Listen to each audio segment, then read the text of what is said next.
It started with a crack in the air, a tension pulled taut above the plates and silverware. Every eye in the dining room seemed fixed on me, and I could already feel the heat gathering at the roots of my hair, the familiar prickle before a hard moment. The table groaned beneath cast iron dishes of cocido madralno, steam from a bowl of garbanzos drifted between us, carrying an aroma that should have brought comfort. But my throat felt dry, my appetite vanished. "You're not still thinking about that nonsense, are you?" my Uncle Raphael said, his fork pausing just before his mouth, a morsel of chorizo hanging there. His voice, gruff from decades of chain smoking, cut through the hum of conversation. My mother set her glass down, careful as always. "Basta, Rafa," she said quickly, but her eyes darted to me, worried, not resolute. I recognized that look. My mother loved me, but she had lived too long with disappointment to stand upright against another looming one. I forced my napkin into my lap, flattening it, searching for steadiness. The words in my head felt sharp, ready, but as always, I wondered if they'd tumble out in a mess of stammers. "It's not nonsense," I began. My cousin Lucia laughed. Wait, let him say it. Go on, tell Abuelo what you want to do." I looked down the table past the aunts with their pursed lips, the cousins snickering behind serviettes, all the way to my grandfather, who seemed carved from the same oak as his old walking stick. He watched me with eyebrows arched, waiting. Was it patience or scorn in his gaze? I never could tell. I took a breath. "I want to become a luthier. I want to make guitars, violins, those instruments that people love, that last for generations." A hush fell. My Uncle Raphael made a sound between a scoff and a cough, finally eating his chorizo. Lucia leaned forward, her smile thin. "So, instead of finding honest work, you want to whittle wood all day. Very modern of you." Her brother Marcos, who spent his afternoons lifting weights and his evenings at the video arcade, shook his head. "Nobody wants that, primo, maybe in like Vienna or Paris, but not here.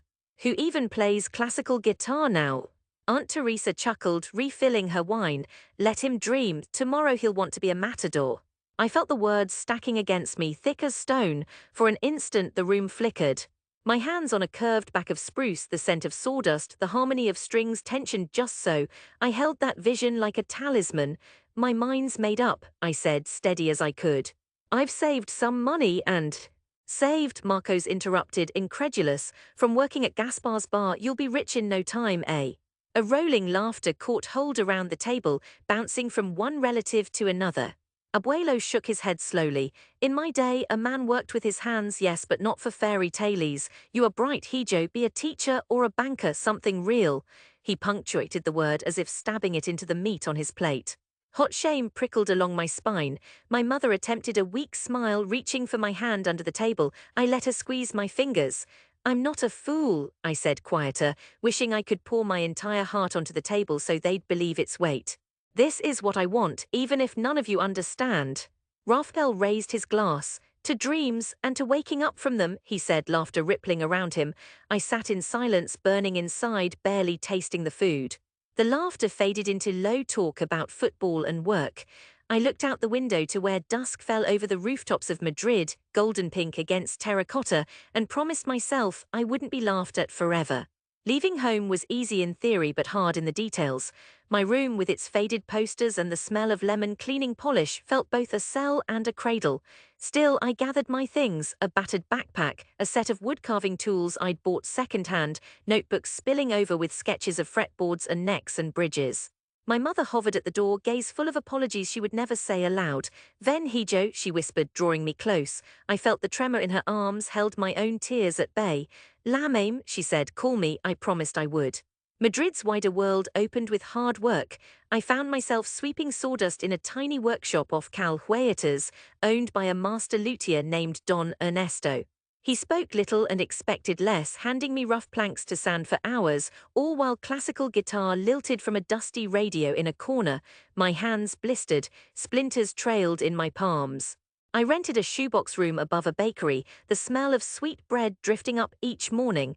Every euro I earned disappeared into rent, food, and scraps of tonewood salvaged from Don Ernesto's bins. Some nights I fell asleep to the clattering of pans from the neighbor's kitchen, clutching half-finished templates and dreaming of the day I'd build my first true guitar. Weekends brought loneliness worse than any physical ache. Friends from school moved on to university or office jobs. Their WhatsApp messages became rare, then vanished. Sometimes I'd pass by my old home, hesitating on the sidewalk while laughter floated up from inside. But I couldn't bring myself to knock. What proof did I have to show them? Blistered hands didn't count for much. I worked and learned and failed. Don Ernesto inspected my earliest guitars with pursed lips, tracing every seam and joint, every invisible error that glared to a master's eye. Otra vez desde el principio, he'd say, again from the start. Months slipped into years. The city itself became familiar, a mosaic of narrow streets and bustling plazas whose clamour faded before dawn in the quiet workshop. There, with chisels and planes whispering across wood, I felt a kind of solace. I studied antique violins at quiet museums, admiring the fine lines, the patient labour of artisans whose names lived centuries after them. One rainy Wednesday, struggling with a particularly troublesome rosette, Don Ernesto paused beside my bench. He looked for a long moment at my calloused fingers, the precision of my inlays. Then quietly he said, "Eres de los míos, you're one of mine." It was as if a bell chimed through my bones. I almost didn't believe it. He began to trust me with more, not just repairs but commissions from serious musicians. I stayed late, drawing patterns by lamplight, chasing the mystery of how wood, air, and spirit became music.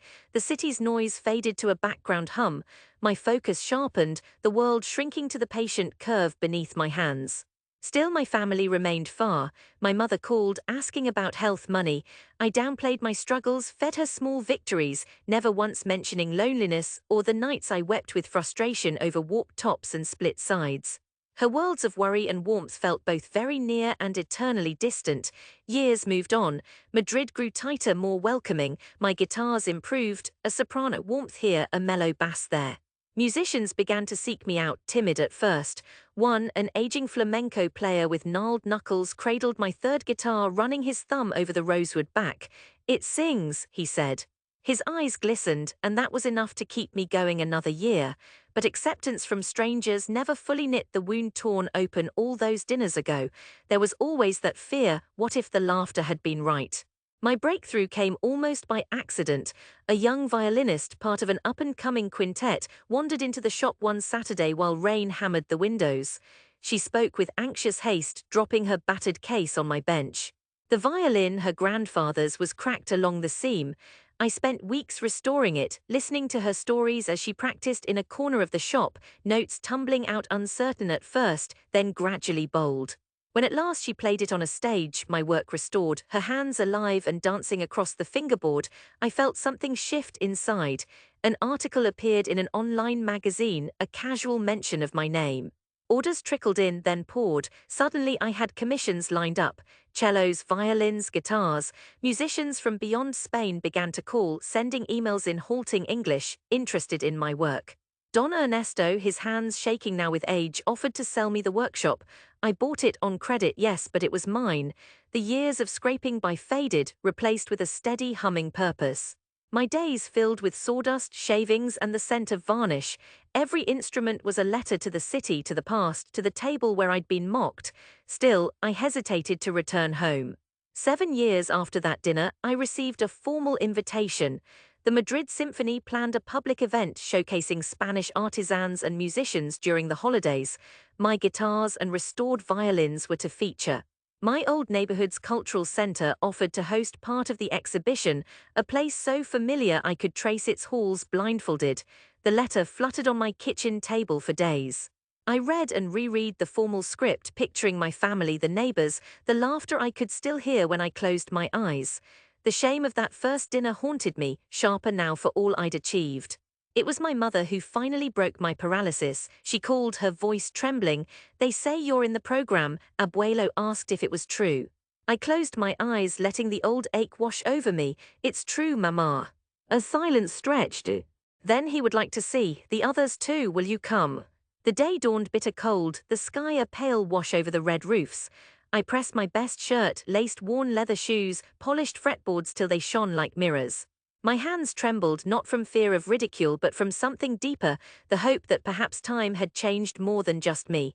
Inside the cultural center, sunlight streaked through tall windows onto a small stage. My instruments gleamed beneath their cases, two classical guitars, a violin, a cello.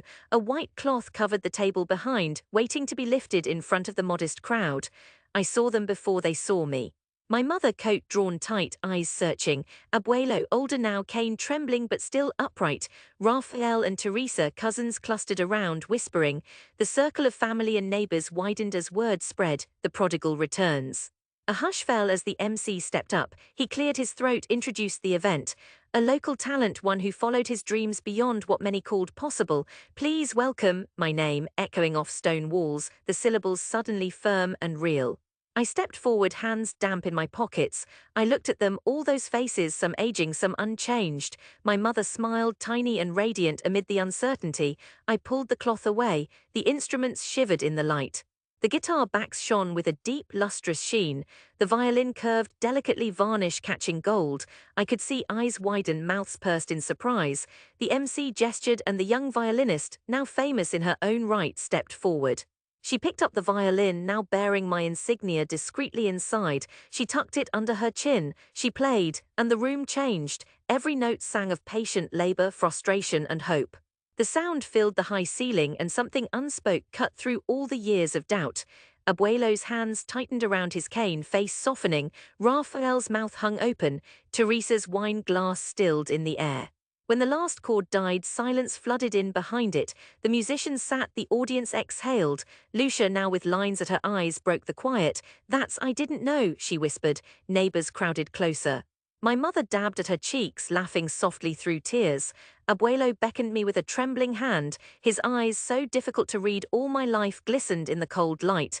"You did it," he murmured. "You built something real." I swallowed, voice thick. "Gracias, Abuelo." Raphael slapped me on the back, pride and embarrassment mingling on his broad face. "You proved us wrong, eh? Maybe you can make a special guitar for my grandson if he behaves." The laughter this time was gentle, stripped of mockery. The room filled with questions. How long did it take? Who taught you? Can we see more? Can the children try? I answered, showing fretboards and explaining the woods, passing polished bodies from hand to hand. My calloused fingers became badges, not blight. That night, as the concert ended and the family began to drift away, my mother pressed close. "Are you coming home for dinner?" she asked. I nodded. For the first time in too many years, I felt myself open to the welcome. The old apartment was unchanged. The heavy table stood as before, wood polish gleaming and bowls steaming, faces around it both familiar and altered. My cousin's son, maybe 10, peppered me with questions about strings and sound holes. Laughter rolled gently, unforced. In the window, city lights blinked over red rooftops, halos glimmering in the blue-black night. Shame ebbed away, replaced by a profound calm I'd never known at any workbench.